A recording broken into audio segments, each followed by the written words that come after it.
الحمد لله العزيز الجبار المتكبر هو الرحمن الرحيم نحمده ونستعينه ونؤمن به ونتوكل عليه ونعوذ بالله من شرور أنفسنا ومن سيئات أعمالنا من يهده الله فلا مضل له ومن يضلله فلا هادي له ونشهد أن لا إله إلا الله ونشهد أن محمدا عبده ورسوله أرسله بالهدى ودين الحق ليظهره على الدين كله ولو كره المشركون اللهم صل على محمد وعلى آل محمد كما صليت على إبراهيم وعلى آل إبراهيم وبارك على محمد وعلى آل محمد كما باركت على إبراهيم وعلى آل إبراهيم إنك حميد مجيد حسبنا الله ونعم الوكيل ونعم المولى ونعم النصير لا حول ولا قوة إلا بالله عليه توكلت وإليه أنيب قال الله تعالى في القرآن الكريم أعوذ بالله من الشيطان الرجيم بسم الله الرحمن الرحيم يا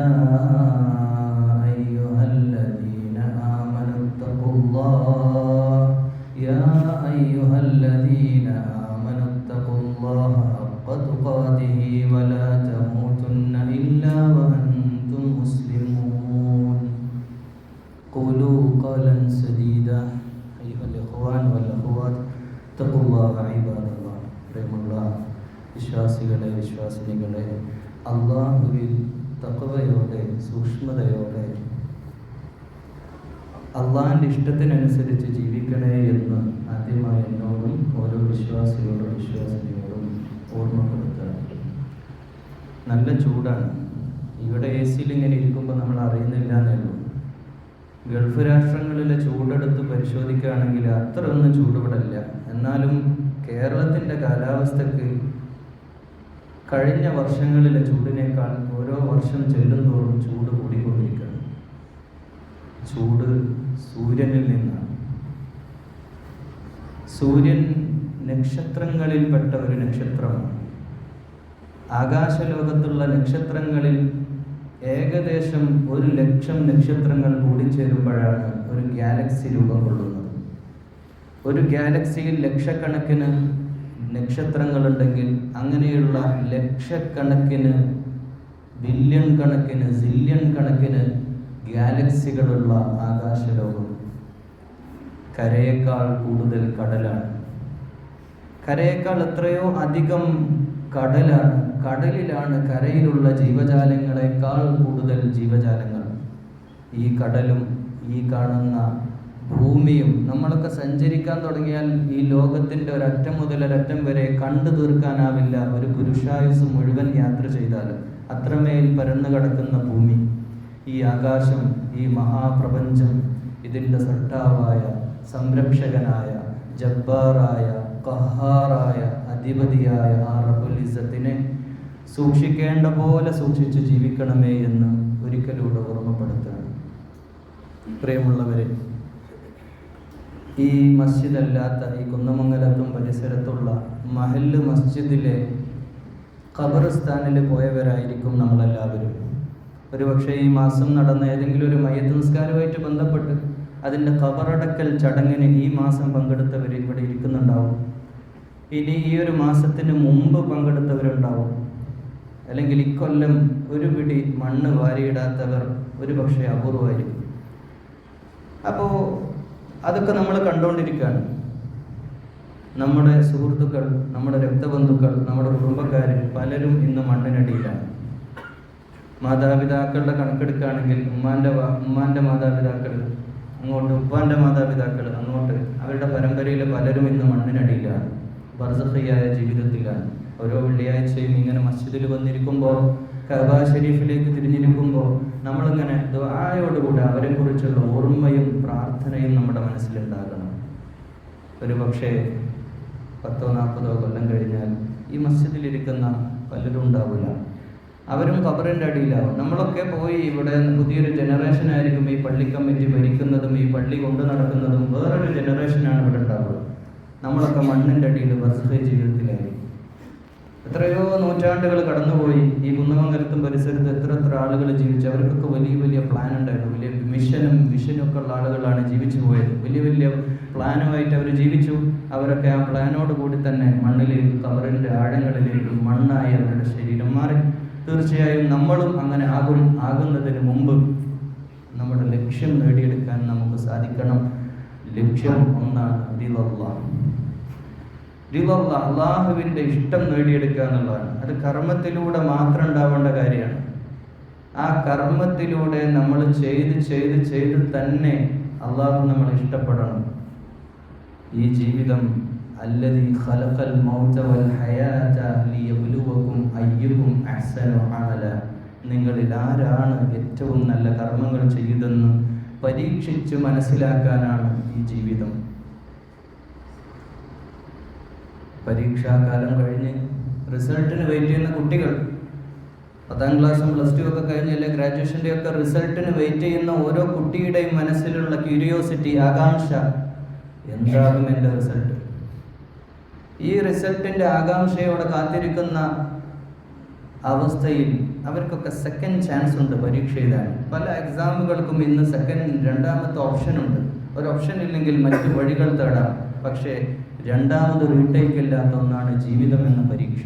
ഈ പരീക്ഷയിൽ നമ്മൾ പാസ്സായില്ലെങ്കിൽ നമുക്ക് നഷ്ടമേ നഷ്ടം. പാസ്സായാൽ അൽഹംദുലില്ലാ, ആസ്വദിച്ചാൽ ആസ്വാദനങ്ങൾ അസ്തമിക്കാത്ത, ഒരു കണ്ണും കണ്ടിട്ടില്ലാത്ത, ഒരു മനസ്സും ആസ്വദിച്ചിട്ടില്ലാത്ത, ഒരു നാവും രുചിച്ചിട്ടില്ലാത്ത സ്വർഗപ്രപഞ്ചം നമ്മളെ കാത്തിരിക്കുകയാണ്. ആ സ്വർഗലോകത്തേക്ക് എത്തണോ? ഇൻഷാ അല്ലാഹ് നമ്മുടെ അമലു സ്വാലിഹാത്ത് നന്നാവണം. ഈ അമലു സ്വാലിഹാത്ത് നന്നാവണമെങ്കിൽ ഇഖ്ലാസും നിയ്യത്ത് പ്രധാനമാണ്. പലപ്പോഴും നമ്മളൊക്കെ നിസ്കരിക്കുന്നുണ്ട്, നോമ്പ് നോൽക്കുന്നുണ്ട്. ഈ കഴിഞ്ഞ റമദാനിൽ 30 നോമ്പെടുത്ത് തറാവീഹ് നിസ്കരിച്ചു, ഖിയാമുൽ ലൈൽ നിസ്കരിച്ചു, ഖുർആൻ പാരായണം ചെയ്യുന്ന ദീനിയായ പഠനങ്ങൾ, ദീനി പ്രവർത്തനങ്ങൾ നടക്കുന്നുണ്ട്. പലപ്പോഴും ഇഖ്ലാസും നിയ്യത്തിൻ്റെ കാര്യത്തിൽ പലരും അത് ഓർക്കുന്നില്ല. അള്ളാഹുവിൻ്റെ റസൂൽ മുഹമ്മദ് മുസ്തഫ സല്ലല്ലാഹു അലൈഹി വസല്ലമ പറഞ്ഞു, ഇന്നമൽ അഅ്മാലു ബിന്നിയ്യ. നിയ്യത്താണ് പ്രധാനം. നിയ്യത്ത് പ്രധാനമാണ്. ഇപ്പം നിസ്കരിക്കാൻ തന്നെ നമ്മൾ ജുമുഅക്ക് ഇന്ന് രാവിലെ കുളിച്ചു, എന്നും കുളിക്കുന്നവരാണ്. ഇന്ന് കുളിക്കുമ്പോൾ ആ നിയ്യത്തോടു കൂടി കുളിച്ചവർ അവർക്ക് പ്രതിഫലമുണ്ട്.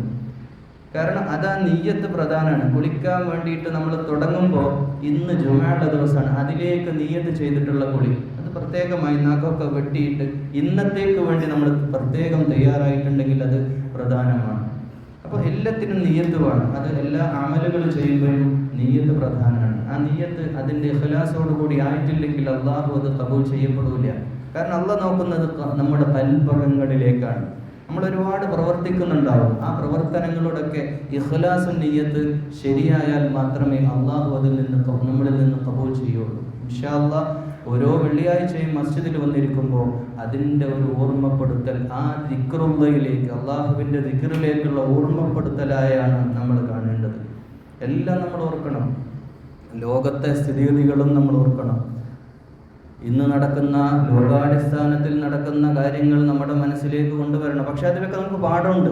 നമ്മളതൊക്കെ ഓർക്കുകയും പഠിക്കുകയും നിരീക്ഷിക്കുകയും വേണം. നമ്മളതിനെപ്പറ്റി ചിന്തിക്കുകയും വേണം. സഹോദരന്മാരെ, നമ്മൾ ആലോചിച്ചിട്ടുണ്ടോ? പേർഷ്യൻ്റെ കൊട്ടാരത്തിലേക്ക് ഒരു കത്തയക്കുന്നുണ്ട് മുഹമ്മദ് നബി സല്ലല്ലാഹു അലൈഹി വസല്ലം. ആ കത്ത് വലിച്ചു കീറി എറിഞ്ഞ പേർഷ്യൻ്റെ രാജാവിനോട് നബി സല്ലല്ലാഹു അലൈഹി വസല്ലം ഒരു സ്റ്റേറ്റ്മെന്റ് പറയുന്നുണ്ട്, ഇതുപോലെ നിന്റെ രാജ്യം പിച്ചു ചീന്തപ്പെടും. അത് സംഭവിച്ചു. അന്നത്തെ ഏറ്റവും വലിയ വൻ ശക്തിയാണ് പേർഷ്യയും റോമും. പേർഷ്യക്കാരെന്ന് പറഞ്ഞാൽ അതിബുദ്ധിമാന്മാരും അതിധൈര്യമുള്ളവരും. ഈ പേർഷ്യക്കാരായ ആളുകൾ അന്നത്തെ വലിയ രാജ സംവിധാനങ്ങളോടെ ഉള്ള ആ ലോകക്രമത്തെ തകർത്ത് തരിപ്പണമായി. അതിൻ്റെ ശേഷം പിന്നെ നടക്കുന്ന ഖന്ദഖ്, അതിന് മുമ്പ് നടക്കുന്ന ഖന്ദഖ് യുദ്ധത്തിൽ വരെ ഏകദേശം 10,000-ഓളം ആളുകളെയാണ് സഖ്യകക്ഷികളെ കൂട്ടിയിട്ടാണ് മദീന ആക്രമിക്കാൻ വേണ്ടിയിട്ട് വരുന്നത്. ആ 10,000 വരുന്ന ആ സഖ്യകക്ഷികളുമായിട്ടുള്ള അഹ്സാബ് യുദ്ധത്തെ, ഖന്ദഖ് എന്ന് പറയുന്ന മറ്റു പേരിൽ അറിയപ്പെടുന്ന യുദ്ധത്തെ ഏറ്റവും ബുദ്ധിപരമായിട്ട് നേരിട്ടത് സൽമാനുൽ ഫാരിസി റളിയല്ലാഹു അൻഹു ആണ്. സൽമാനുൽ ഫാരിസി പേർഷ്യക്കാരനായിരുന്നു, അതിബുദ്ധിമാൻ. എങ്ങനെ ആ കിടങ്ങ് കുഴിക്കണം, ഒരു കുതിരക്ക് ചാടിക്കടക്കാൻ പറ്റാത്ത രീതിയിൽ മദീനക്ക് ചുറ്റും കിടങ്ങ് കുഴിക്കുക, ഈ ഐഡിയ, യുദ്ധതന്ത്രം, ഇത് അവരുടെ പാരമ്പര്യമാണ്, വലിയ യുദ്ധ പാരമ്പര്യമുണ്ട്. അതുകൊണ്ട് തന്നെ ആ പേർഷ്യയുടെ പിൻഗാമിയാണ് ഇന്നത്തെ മോഡേൺ ഇറാൻ. അതുകൊണ്ട് തന്നെയാണ് ലോക സാമ്രാജ്യത്വത്തിന് നേരെ അതിശക്തമായി സംസാരിക്കാൻ ഇന്ന് അവർക്ക് സാധിക്കുന്നത്. അവർ വെറുതെ വെറും വാക്ക് പറയല്ല, അവരത് കാണിച്ചു കൊടുക്കുകയും ചെയ്യുന്നു. യുദ്ധതന്ത്രത്തിന്റെ വിഷയത്തിൽ മാത്രമല്ല, അവർ സാമാന്യമായ ധൈര്യം കാണിക്കുന്നു എന്ന് മാത്രമല്ല, രക്തസാക്ഷിത്വം കൊതിക്കുന്ന ഒരു ജനതയായി അവർ മാറി എന്നുള്ളതാണ്. അമേരിക്കക്ക് അമേരിക്കയുടെ താല്പര്യം ഉണ്ടാവും, ഇസ്രായേലിന് ഇസ്രായേലിന്റെ താല്പര്യം ഉണ്ടാവും, പക്ഷേ ഇറാന് അവരുടെ താല്പര്യം ഒന്ന് മാത്രമാണ്. അപ്പോൾ അതിൻ്റെതായ കാര്യങ്ങളും അതൊക്കെ ലോകക്രമത്തെ അതൊക്കെ നടക്കും. യുദ്ധങ്ങൾ നടക്കും, യുദ്ധങ്ങൾ ലോക ചരിത്രത്തിൽ ഉണ്ടായിട്ടുണ്ട്, ഇനിയും നടക്കും, ഇനി ഭാവിയിലും ഉണ്ടാവും. പക്ഷെ പലതും നമ്മുടെ അടുക്കളയിലേക്ക് എത്തുമ്പോഴാണ് നമ്മൾ മേലോട്ട് നോക്കുന്നത്. നമ്മുടെ ഗ്യാസ് തീരുമ്പോഴാണ് നമ്മൾ മേലോട്ട് നോക്കുന്നത്. പക്ഷേ ഈ നമ്മുടെ ഗ്യാസ് തീരുമ്പോഴും ഇതിൻ്റെയൊക്കെ ഒരു ഇസ്ലാമിക ചരിത്ര ബോധം നമുക്കുണ്ടാവണം. നമ്മുടെ ഗ്യാസ് അവസാനിച്ചു, ഇനി കിട്ടാനില്ല എന്നൊക്കെ വരുമ്പോൾ, ഇനിയും യുദ്ധം അതിൻ്റെ ഭീകരതയിലേക്ക് മാറുമ്പോൾ നമ്മളെപ്പറ്റി ഓർക്കണം. എന്തുകൊണ്ട് ഇറാൻ, എന്തിനാണ് ഹോർമൂസ് കടലിടുക്ക്, എന്തുകൊണ്ട് ലോകം അങ്ങനെയായി, എന്തുകൊണ്ട് ഇസ്രായേൽ, ഈ ചോദ്യങ്ങൾ നമ്മുടെ മനസ്സിലുണ്ടാകണം. ആ വിഷയത്തിലൊക്കെ വളരെ ഗൗരവത്തിൽ നമ്മൾ ചിന്തിക്കുകയും പഠിക്കുകയും വേണം എന്ന് ഈ സന്ദർഭത്തിൽ ഓർമ്മപ്പെടുത്തിക്കൊണ്ട്, പ്രിയമുള്ളവരെ, ആ വിഷയമൊക്കെ അവിടെ നടക്കും. യുദ്ധം ഒരുപക്ഷെ ഇറാൻ തോൽക്കും, യുദ്ധം ഇറാൻ ജയിച്ചേക്കാം, അല്ലെങ്കിൽ ലോകത്തിൻ്റെ സ്ഥിതിഗതികൾ മാറിയേക്കാം. സാമ്പത്തികമായ ഇന്ന് നമ്മൾ അനുഭവിക്കുന്ന ഇന്നത്തെ ഈ AC-യുടെ തണുപ്പിൻ്റെ ഗന്ധത്തിൽ വരെ ഗൾഫ് പണത്തിൻ്റെ സുഖമുണ്ട്, അല്ലേ? ഗൾഫിൻ്റെ ആ തണലിലാണ് കേരളം വളർന്നത് ഇപ്പോഴും. അതുകൊണ്ടാണ് നമ്മൾ, അല്ലെങ്കിൽ മറ്റൊരു ഉത്തരേന്ത്യയായി മാറുമായിരുന്നു കേരളം. ഉത്തരേന്ത്യൻ സംസ്ഥാനങ്ങളിൽ യാത്ര ചെയ്താൽ എവിടെയാണോ ഡയറക്ട് റോഡുകൾ അവസാനിക്കുന്നത്, എവിടെയാണോ ഇലക്ട്രിക് പോസ്റ്റുകൾ അവസാനിക്കുന്നത്, അവിടെ മുസ്ലിം ഗല്ലികൾ തുടങ്ങുകയാണ്. അത്രമേൽ വളരെ വിദ്യാഭ്യാസപരമായിട്ടും എല്ലാം കൊണ്ടും അധപ്പതിച്ചൊരു സമൂഹമായിട്ട് ഇന്ത്യയിലെ മുസ്ലിങ്ങൾ മാറുമ്പോൾ കേരളം പിടിച്ചു നിന്നത് ഗൾഫ് പണം കൊണ്ടാണ്. ഇന്ന് നമ്മുടെ പുതിയ ജനറേഷൻ ഇന്ന് ഇത്ര നല്ല എഡ്യൂക്കേഷൻ സിസ്റ്റത്തിൽ വളരാൻ സാധിച്ചത്, നല്ല ഉദ്യോഗങ്ങളിൽ എത്താനും സാധിച്ചത്, ഇന്ന് അൽഹംദുലില്ലാഹ് ഭക്ഷണത്തെ പറ്റി ആശങ്കയില്ലാതെ, വീടിനെ പറ്റി ടെൻഷനില്ലാതെ മനോഹരമായിട്ട് നമുക്ക് ജീവിക്കാൻ സാധിച്ചത് ഈ ഗൾഫിൻ്റെ ഈ തണലിലാണ്. അപ്പോൾ ഇതിൻ്റെയൊക്കെ ചരിത്രവും നമ്മുടെ മനസ്സിലുണ്ടാവണം. അൽഹംദുലില്ലാഹ് 1000 വട്ടം പറയുമാണ് കേരളത്തിൽ, പ്രത്യേകിച്ച് മലയാളികൾ ഇങ്ങനെയുള്ളൊരു നാട്ടിൽ ജീവിക്കാൻ അവസരം തന്നതിന് അൽഹംദുലില്ലാഹ്. പ്രിയമുള്ള വിശ്വാസികളെ, നമ്മളിത് നമ്മുടെ നന്ദിയോടെ സ്മരിക്കുന്നതോടൊപ്പം ആ ഓർമ്മ നമുക്കുണ്ടാവുകയും അള്ളാഹുവിലേക്ക്, നമ്മുടെ ഉത്തരവാദിത്തങ്ങളിലേക്ക് നമ്മൾ വരണം. അന്ധമായ ദിക്റുള്ളയല്ല, അന്ധമായ ഒരു തരം ദിക്റുള്ളയിലേക്ക് ഇന്ന് ലോകം മാറിക്കൊണ്ടിരിക്കുകയാണ്. വെറുതെ വാചകം പറഞ്ഞ് ദിക്റിൻ്റെ അത് വേണം, അതിൻ്റെ ആവശ്യമുണ്ട്, അത് നടക്കേണ്ടത് വേണം. പക്ഷേ ദിക്ർ യഥാർത്ഥത്തിൽ നമ്മുടെ ജീവിതമായിട്ട് ബന്ധപ്പെട്ട് കിടക്കുകയാണ്. നമ്മുടെ ദിക്റുള്ള നമ്മുടെ ജീവിതമായിട്ട് ബന്ധപ്പെട്ട് കിടക്കുകയാണ്. അത് ഇഖ്ലാസോടുകൂടെ നമ്മുടെ ജീവിതത്തിൻ്റെ എല്ലാ മേഖലകളിലും എത്തുമ്പോഴാണ് തീർച്ചയായും നമ്മൾ യഥാർത്ഥ മുഅ്മിനായിട്ട് മാറുന്നത്. നമ്മൾ ആലോചിച്ച് നോക്കൂ, നമ്മൾ ഈ അടുത്ത 2025 വരെ, അല്ലെങ്കിൽ ഈ ഒരു 10 വർഷത്തിൻ്റെ ഇടയ്ക്ക് സംഭവിച്ച സംഭവവികാസങ്ങളൊന്നും നമ്മൾ ആലോചിച്ചു. ലോക ചരിത്രത്തിൽ അമേരിക്കക്ക് ഇത്രയധികം നാണക്കേടുണ്ടാക്കിയ സംഭവങ്ങൾ നടന്നു പോയിട്ടുണ്ടോ? അപ്പോൾ ഇത്രമേൽ അവർ കെട്ടിപ്പൊക്കിയതൊക്കെ ചില്ലുകൊട്ടാരമായിരുന്നു എന്ന് പല ദ്വീപുകളിലും അവർ കാട്ടിക്കൂട്ടുന്ന തോന്നിവാസങ്ങളും അവരൊക്കെ കാണിച്ച് അവരുടെയൊക്കെ ധാർമ്മികതയും നീതിബോധമൊക്കെ എന്താന്ന് ലോകം തിരിച്ചറിഞ്ഞ കാലമാണിത്. അൻതുമുൽ അഅലൗന, അപ്പോഴും എന്നും ഖുർആൻ പറഞ്ഞു, അൻതുമുൽ അഅലൗന ഇൻ കുൻതും മുഅ്മിനീൻ, നിങ്ങളാണ് ഉന്നതന്മാർ.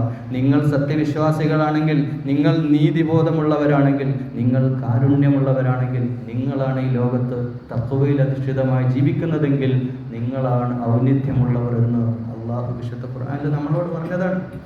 യാ അയ്യുഹന്നാസ് ഇന്നാ ഖലഖനാകും മിൻ ദക്കരിൻ വ ഉൻസ, ആണിനെയും പെണ്ണിനെയും സൃഷ്ടിച്ച ലോക ജനതയെ അഭിസംബോധന ചെയ്ത് വിശുദ്ധ ഖുർആൻ പറയുന്നുണ്ട്, ഇന്ന അക്രമക്കും, നിങ്ങളിൽ ഔന്നിത്യം ഏതെങ്കിലും മതസംഘടനയിൽപ്പെട്ടവരല്ല, ഇന്ന അക്രമക്കും ഇൻദല്ലാഹി അത്ഖാക്കും, ഈ സൂക്ഷ്മത അതിസൂക്ഷ്മതയോടെ ജീവിക്കുന്നവരാണ് അള്ളാഹുവിൻ്റെ അടുക്കൽ ഔന്നിത്യമുള്ളത് എന്ന് ഒരിക്കൽ നബി സല്ലല്ലാഹു അലൈഹി വസല്ലം തൻ്റെ സഹാബത്തിൻ്റെ കൂടെ ഇങ്ങനെ ഇരിക്കുമ്പോൾ, സഹാബിമാരിങ്ങനെ കൂടെ ഇരിക്കുന്നുണ്ട്, നബി സല്ലല്ലാഹു അലൈഹി വസല്ലം പല കാര്യങ്ങളും ലോകാവസാനത്തിലേക്ക് ചേർത്ത് നബി സല്ലല്ലാഹു അലൈഹി വസല്ലമയുടെ കാലഘട്ടം കഴിഞ്ഞതിന് ശേഷമുള്ള ലോകത്തെ പറ്റി ഇങ്ങനെ ചർച്ച ചെയ്യും. അങ്ങനെ പറഞ്ഞ കൂട്ടത്തിൽ പ്രത്യേകിച്ച് ഇസ്രാ യാത്രയുടെ മിഅ്റാജ് യാത്രയുടെ ശേഷം പറഞ്ഞ ഒരു ഹദീസിന്റെ റിവായത്തിൽ നബി സല്ലല്ലാഹു അലൈഹി വസല്ലം പറയാ സഹാബത്തിനോട്, അബൂബക്കർ റളിയല്ലാഹു അൻഹു സദസ്സിലുണ്ട്, ഉമർ റളിയല്ലാഹു അൻഹു സദസ്സിലുണ്ട്, അവരൊക്കെ ഇരിക്കുന്ന എല്ലാ അർത്ഥത്തിലും നബിയെ സ്നേഹിക്കുന്ന ആ സദസ്സിൽ നിന്നുകൊണ്ട് നബി സല്ലല്ലാഹു അലൈഹി വസല്ലം പറയുന്നുണ്ട്, ഈ ലോകമൊക്കെ കഴിഞ്ഞിട്ട് സ്വർഗം ആരംഭിക്കുന്ന സന്ദർഭത്തിൽ എല്ലാം കഴിഞ്ഞ് ഹിസാബ് കഴിഞ്ഞ് മീസാൻ കഴിഞ്ഞ് സ്വർഗം ലോകത്തെല്ലാവരും പുറത്തേക്ക് വന്ന് മഹ്ശറയിലെ സമ്മേളനവും കഴിഞ്ഞ് എല്ലാം കഴിഞ്ഞ് സ്വർഗത്തിൽ ഞാനിങ്ങനെ വളരെ ആകാംക്ഷയോടെ കാത്തിരിക്കുന്ന എൻ്റെ ഒരു സ്പെഷ്യൽ ജനതയുണ്ട്. ഒരു വിസ്മയകരമായ വിശ്വാസത്തിൻ്റെ, വളരെ അത്ഭുതപ്പെടുത്തുന്ന വിശ്വാസത്തിൻ്റെ ഉടമകളായ ഒരു ജനതയെ കാത്ത് ഞാനിരിക്കുമെന്ന് മുഹമ്മദ് നബി സല്ലല്ലാഹു അലൈഹി വസല്ലം പറയാം. അങ്ങനെ അപ്പോൾ അബൂബക്കർ റളിയല്ലാഹു അൻഹു ബദറിലും ഉഹുദിലും ഖന്തഖിലും ഹുനൈനിലും എല്ലാ യുദ്ധങ്ങളിലും പങ്കെടുത്ത് വീരരക്തസാക്ഷിത്വം കൊതിച്ച് ത്യാഗത്തിൻ്റെ ലോകത്ത് മാതൃകയില്ലാത്ത ജീവത്യാഗത്തിൻ്റെ എല്ലാ അർപ്പണബോധത്തിൻ്റെയും മികച്ച ഉദാഹരണങ്ങളായി മാറിയ സഹാബത്ത് മുമ്പിലിരിക്കെ അവർ ആഗ്രഹിച്ചു, ഞങ്ങളെ കാണാനല്ലേ അള്ളാഹിൻ്റെ റസൂലെ കാത്തിരിക്കുക. അവർ ചോദിക്കുകയാണ്, അവരുടെ മനസ്സിലേക്ക് ആ ചോദ്യം ഇങ്ങനെ വരികയാണ്, ഞങ്ങളെ കാണാനല്ല, നിങ്ങളല്ല, നിങ്ങളുടെ വിശ്വാസത്തിന് എന്ത് അത്ഭുതം, ഞാൻ ഹയാത്തോടുകൂടെ പ്രവാചകനായി നിങ്ങളുടെ മുമ്പിലിരിക്കുമ്പോൾ നിങ്ങളുടെ വിശ്വാസത്തിന് എന്താണ് അത്ഭുതം? എൻ്റെ മുമ്പിലേക്ക് ഞാൻ കൊതിക്കുന്നത് കാലങ്ങൾക്ക് ശേഷം എന്നെ കണ്ടിട്ടില്ലാത്ത, എന്നെ കണ്ടവരെ കണ്ടിട്ടില്ലാത്ത ഒരുപാട് ദൂരദേശങ്ങളിൽ ജീവിക്കുന്ന വിശ്വാസികളുണ്ടാവും. അവരെ ഖുർആൻ ഉയർത്തിപ്പിടിച്ചുകൊണ്ട് ജീവിക്കും. അവർ പക്ഷേ അവരുടെ നാട്ടിൽ പ്രതികൂലമായ സാഹചര്യങ്ങൾ ഉണ്ടായിരുന്നിട്ട് പോലും, ജയിലറകളിൽ അവർ അടക്കപ്പെട്ടിട്ടും ഒരുപാട് ബുദ്ധിമുട്ടുകൾ അവർക്കുണ്ടായിട്ടും അവർ വിശ്വാസം ഉയർത്തിപ്പിടിച്ച് ജീവിക്കുന്ന ഒരു ജനതയുണ്ടാകുമെന്നും അവരെ കാണാനാണ് പരലോകത്ത് ഞാൻ കാത്തിരിക്കുന്നതെന്ന് ഹബീബായ മുഹമ്മദ് റസൂൽ സല്ലല്ലാഹു അലൈഹി വസല്ലമ പറയുമ്പോൾ, പ്രിയമുള്ളവരെ, ആ ഒരു വിശ്വാസത്തിൻ്റെ, വിസ്മയകരമായ വിശ്വാസത്തിൻ്റെ ഉടമസ്ഥരായിട്ട് നമ്മൾ ഓരോരുത്തരും മാറണം. അതിന് അള്ളാഹുവോട് നിരന്തരം പ്രാർത്ഥിക്കണം, പ്രവർത്തിക്കണം. അള്ളാഹുവെ ഞങ്ങളെ അത്തരത്തിൽ യഥാർത്ഥ വിശ്വാസികളായ ആളുകളിൽ ഉൾപ്പെടുത്തി അനുഗ്രഹിക്കണേ. അല്ലാഹുമ്മ റബ്ബനാ തഖബ്ബൽ മിന്നാ.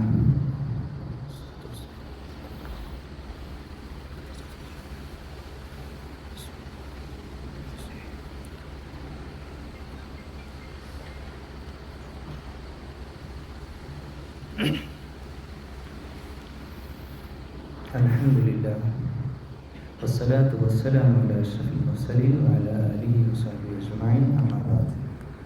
അയ്യുഹൽ ഇഖ്വാൻ വൽ അഖ്വാത്ത്, ഊസികും സാനിയൻ തഖ്വല്ലാഹ ഇബാദല്ലാഹ്. ഒരിക്കലൂടെ അള്ളാഹുവിൽ അടിയുറച്ച് വിശ്വസിക്കുകയും നമ്മുടെയൊക്കെ ജീവിതത്തിൽ അള്ളാഹുവോടുള്ള ഇഷ്ടവും സ്നേഹവും ബന്ധവും നിലനിർത്തണേ എന്ന് എന്നോടെന്ന പോലെ ഓരോരുത്തരോട് ഓർമ്മപ്പെടുത്തുകയാണ്. കഴിഞ്ഞ ദിവസം മലപ്പുറത്തൂടെ ഇങ്ങനെ വരുമ്പോൾ ഒരു റോഡ് സൈഡിൽ വസ്ത്രം വിൽക്കുന്ന ഒരാളുടെ അടുത്തുനിന്നൊരു വസ്ത്രം വാങ്ങിയിട്ട് അതിന് ചെറിയ വിലയാണ്, 200 രൂപയാണ്. അവിടെ ഒരു കുട്ടിയാണുള്ളത്. ബാപ്പ വീട്ടിൽ നല്ല ചൂടായതുകൊണ്ട് വീട്ടിലേക്ക് പോയതാണ്, ഇപ്പോൾ വരും എന്ന് പറഞ്ഞു. 200 രൂപക്ക് വസ്ത്രം വാങ്ങി വീട്ടിലെത്തിയപ്പോൾ അയാൾ വിളിക്കുകയാണ്. അയാൾ വിളിച്ചിട്ട് പറയാണ്, നിങ്ങൾ 200 രൂപ വാങ്ങിയത് 20 രൂപ കൂടുതലാണ് എൻ്റെ മോൻ പറഞ്ഞത്, അതിന് ശരിക്കും 180 ഉള്ളൂ, 20 രൂപ അങ്ങോട്ട് തന്നെ ഗൂഗിൾ പേ ചെയ്യാം. ഞാൻ അയാളോട് പറഞ്ഞു, നിങ്ങൾ 20 രൂപ അയക്കൊന്നും വേണ്ട, നിങ്ങളങ്ങനെ വിളിച്ചല്ലോ. ഇങ്ങനെയുള്ള ആളുകൾ ഇന്ന് അപൂർവമാണ്. പ്രിയമുള്ളവരൊരു മുസ്ലിമാണത്, ഒരു പാവപ്പെട്ട കച്ചവടക്കാരൻ. ഒരുപക്ഷെ വലിയൊരു ടെക്സ്റ്റൈൽസ് ഓണറിന് ഇതൊന്നും പ്രതീക്ഷിക്കേണ്ടതില്ല, ഒരു പക്ഷേ അങ്ങനെയുള്ളവരുണ്ടാവും.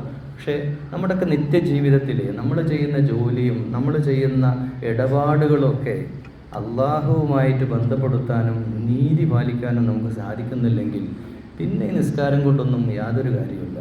നിസ്കാരത്തെ ഒരിക്കലും നിസ്കരിക്കണ്ട എന്നല്ല. നിസ്കാരം നമ്മുടെ ജീവിതത്തെ മാറ്റാൻ സാധ്യമാകുന്നില്ലെങ്കിൽ, നമ്മുടെ ജീവിതത്തിൽ നമ്മുടെ ബിസിനസ്സിലേക്കും നമ്മുടെ കച്ചവടത്തിലേക്കും നമ്മൾ ചെയ്യുന്ന ജോലിയിലേക്കും നമ്മുടെ സുഹൃബന്ധങ്ങളിലേക്കും ഒന്നും ഇതെത്തുന്നില്ലെങ്കിൽ പിന്നെ അതുകൊണ്ട് കാര്യമില്ല. അതുകൊണ്ട് വളരെ സൂക്ഷിച്ചുകൊണ്ട് നമ്മുടെ ജീവിതത്തെ, കാരണം നമ്മൾ അധികാലമൊന്നുമില്ല, നമ്മളത് മനസ്സിലാക്കണം. ഇപ്പോൾ ഇവിടെ തന്നെ ഡേറ്റ് ഓഫ് ബർത്ത് അറിയാത്ത ആരും ഇവിടെ ഇല്ല. ഡേറ്റ് ഓഫ് ബർത്ത് നമുക്കൊക്കെ അറിയാം, പലതും ആഘോഷിക്കുന്നവരുമാണ്. പക്ഷെ ഡേറ്റ് ഓഫ് ഡെത്ത് എന്ന് പറഞ്ഞൊരു സംഭവമുണ്ട്, അതും ഫിക്സഡാണ്. അതും ഡേറ്റ് ഫിക്സഡ്, അത് അള്ളാഹ്ക്കേ അറിയുള്ളൂ എന്നുള്ളതാണ്. ഒരു പക്ഷേ അടുത്ത വെള്ളിയാഴ്ച ജുമുഅക്ക് പള്ളിയിൽ പോകാൻ വിധിയില്ലാത്ത ഒരു മനുഷ്യൻ ഞാനോ നിങ്ങളോ ആവാം. അള്ളാഹു ആയാലും നാളെ ഇന്ന് ഉച്ചയ്ക്ക് വീട്ടിൽ വിളമ്പി വെച്ച ചോറ് തിന്നാൻ നമ്മളെത്തുന്ന യാതൊരു ഉറപ്പും പറയാൻ പറ്റാത്ത കാലത്തും ലോകത്തും അതങ്ങനെയാണ് നമ്മുടെ ജീവിതം. അതുകൊണ്ട് പ്രിയമുള്ളവരെ, നമ്മളെല്ലാവരും അള്ളാഹുവിൻ്റെ ദിക്റിലും ഫിക്റിലും ആവണം. എല്ലാ മുആമലാത്തുകളിലും വളരെയധികം ശ്രദ്ധിക്കണം. മയ്യത്ത് എടുക്കണമെങ്കിൽ മയ്യത്തിൻ്റെ കടബാധ്യത ഒരാൾ ഏറ്റെടുക്കണം എന്നാണ്. കടബാധ്യത ഏറ്റെടുക്കാതെ മയ്യത്തെടുക്കാൻ പാടില്ല. ഇപ്പോൾ മനുഷ്യരുമായിട്ടുള്ള ഇടപാടുകളിൽ വീഴ്ചയുണ്ടെങ്കിൽ സ്വർഗ്ഗമില്ല. മാതാപിതാക്കളുടെ വിഷയം നമ്മൾ ആലോചിച്ച് നോക്കും. മാതാപിതാക്കളുടെ തൃപ്തിയില്ല നമുക്ക് സ്വർഗ്ഗമില്ല. ഇബാദത്തിൻ്റെ വിഷയം ഒരു പക്ഷേ അള്ളാഹ് പുറത്തുതരും. നിസ്കാരം വിട്ടുപോയ അള്ളാഹ് പുറത്തുതരും. പക്ഷേ മാതാപിതാക്കളുമായിട്ടുള്ള വിഷയത്തിൽ അല്ലെ ജ്യേഷ്ഠാനുജന്മാർ തമ്മിൽ, രക്തബന്ധുക്കൾ തമ്മിൽ തെറ്റി നിൽക്കുക, എന്നിട്ട് വന്ന് സുജൂദും ചെയ്യുക, ഈ ഒരു പരിപാടി അള്ളാഹു നമ്മെ കബൂൽ, നമ്മുടെ അമലുകൾ ശരിയാവില്ല. അതുകൊണ്ട് വ്യക്തികളുമായിട്ട് ബന്ധപ്പെട്ട വിഷയത്തിൽ അധികം വളരെ നല്ല സൂക്ഷ്മത പാലിക്കണം. അത് നമ്മുടെ ബിസിനസ്സായാലും നമ്മുടെ മുആമലാത്ത് എന്ന അറബ് വാക്കിൽ നമ്മുടെ ഇടപാടുകളിലൊക്കെ നമ്മൾ പറയുന്നുണ്ട്, വജ്ജഹത്തു വജ്ഹിയ ലില്ലദി ഫത്തറസ് സമാവാതി വൽ അർദ് ഫാത്തിറിസ് സമാവാതി വൽ അർളായ റബ്ബേ, നിൻ്റെ മുമ്പിൽ ഞാനതാ വജ്ജഹത്തു, എൻ്റെ മുഖം തിരിച്ചിരിക്കുന്നു, ഇന്ന സ്വലാത്തി, എൻ്റെ നിസ്കാരം, വനുസുക്കി, എൻ്റെ മറ്റെല്ലാ കാര്യങ്ങളും, വമഹിയ, എൻ്റെ ജീവിതം, വമമാതി, എൻ്റെ മരണം, ലില്ലാഹി റബ്ബിൽ ആലമീൻ ലാ ശരീക ലഹു, ഞാൻ ശിർക്ക് ചെയ്യൂല റബ്ബേ, വബിദാലിക ഉമിർതു വഅന മിനൽ മുസ്ലിമീൻ, ഞാനൊരു മുസ്ലിമായിട്ട് നീ പറയുന്ന കൽപ്പനകളെല്ലാം സ്വീകരിക്കാൻ തയ്യാറാണ് എന്ന് പ്രതിജ്ഞ ദിവസവും 5 നേരം നമ്മൾ ചെയ്തുകൊണ്ടിരിക്കുന്നവരാണ്. അതുകൊണ്ട് പ്രിയമുള്ള വിശ്വാസികളെ, നമ്മൾ തീർച്ചയായും അള്ളാഹുവിലേക്ക്, ആ ദിക്റിലേക്ക് നമ്മൾ വരിക എന്ന് പറഞ്ഞാൽ നമ്മുടെ നിസ്കാരങ്ങൾക്കിടയിലുള്ള ജീവിതം 24 മണിക്കൂറിൽ 18 മണിക്കൂറോളം നമ്മൾ ഉറങ്ങണ സമയത്ത് ബാക്കിയുള്ള മുഴുവൻ സമയവും ദീനിൻ്റെ വഴിയിലാണ് എന്ന് ഉറപ്പുവരുത്തുകയും നമ്മുടെ കണ്ണിനെ മുസ്ലിമാക്കുക. കാഴ്ചയുടെ ലോകമാണല്ലോ, എന്തും കാണാവുന്ന അവസ്ഥ അല്ലേ, എന്ത് തോന്നിവാസവും കാണില്ലേ, കണ്ണ് തുറന്ന കാഴ്ച, തെറ്റായ കാഴ്ചകൾ, ഇത് അള്ള കാണുന്നുണ്ട്. അള്ള മാത്രമല്ല, യഥാർത്ഥത്തിൽ ഇത് എല്ലാവരും കാണുന്നുണ്ട് എന്നുള്ള സത്യം പോലും പലർക്കും അറിയില്ല. നല്ലൊരു ഉദാഹരണം പറയാം. നമ്മൾ ഹിദായത്ത് തേടുന്നുണ്ടെങ്കിൽ അള്ള നമ്മളെ നല്ല വഴിയിലാക്കും. നമ്മളെ വിചാരം അത്യാവശ്യമൊക്കെ കളിക്കാം, എനിക്ക് തോന്നിയ പോലെയൊക്കെ ജീവിക്കാമെന്നാണ്, ആ വഴിയിലേക്ക് അള്ള അങ്ങ് തിരിച്ചു തരും. അതാണ്. പിന്നെ വിധിയെ കുറ്റം പറഞ്ഞിട്ട് ഓരോ ഹവയിൽ നമ്മൾ ജീവിക്കുകയാണ്. ഖുർആൻ പറയുന്നുണ്ട്, ഹവയെ ഇലാഹാക്കിയ ആൾ. നമ്മുടെ തോന്നലുകൾക്കനുസരിച്ചല്ല ജീവിതം. നമുക്ക് തോന്നിയത് കാണാൻ പറ്റൂല.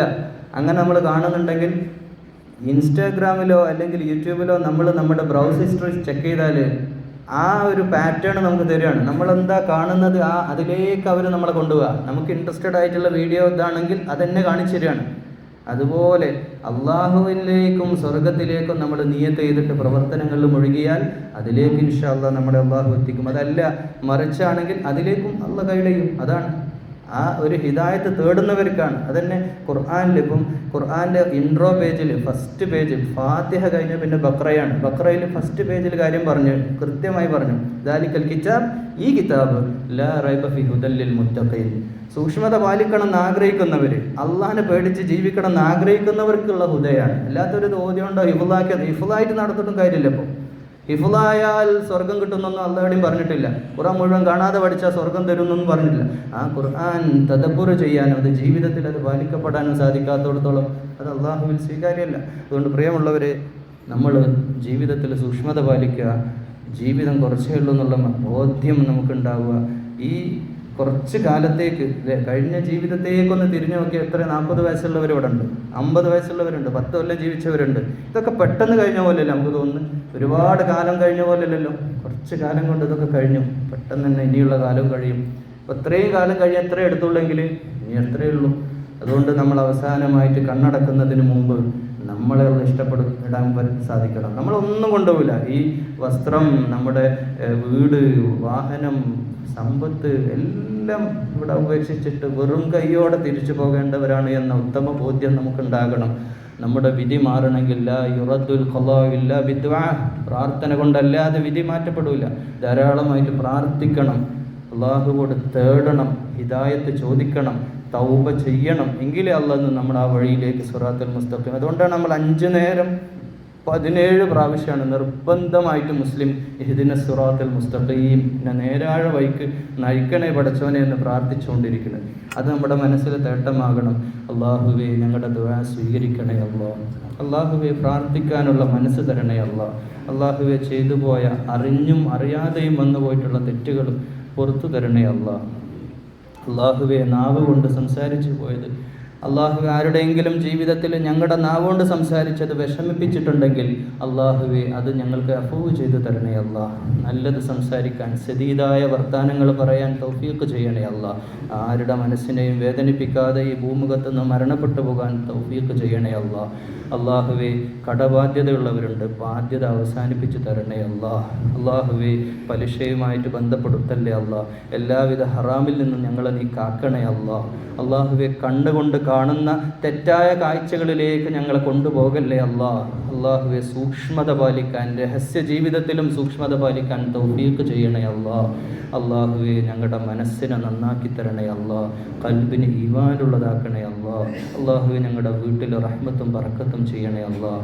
അള്ളാഹുവെ രോഗികളുണ്ട്, ക്യാൻസർ പേഷ്യൻസ്, അവരുടേതായ പ്രയാസങ്ങൾ നമ്മളോട് നിരന്തരം പറഞ്ഞുകൊണ്ടിരിക്കണം. അള്ളാഹുവെ തിരുവനന്തപുരത്ത് RCCയിലടക്കം പല സ്ഥലങ്ങളിലുമുള്ള രോഗികൾ, ആശുപത്രികളിൽ പ്രയാസപ്പെടുന്ന, വേദന തിന്ന് ജീവിക്കുന്നവർ, അള്ളാഹുവെ അവർക്ക് ശിഫ നൽകണേ അല്ലാഹ്.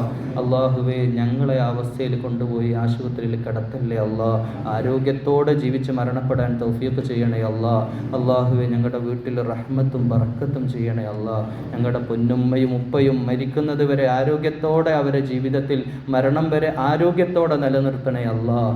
അള്ളാഹുവെ അവർക്ക് യാതൊരു അർത്ഥത്തിലുള്ള പ്രയാസവും ഞങ്ങളുടെ ഭാഗത്തുനിന്ന് ഉണ്ടാക്കല്ലേ അല്ലാഹ്. അവസാനമായി കണ്ണടക്കുമ്പോൾ ഞങ്ങളെക്കുറിച്ചുള്ള സന്തോഷത്തിൻ്റെ ഓർമ്മകളുമായിട്ട് കണ്ണടക്കുന്ന അവസ്ഥ വരുത്തണേ അല്ലാഹ്.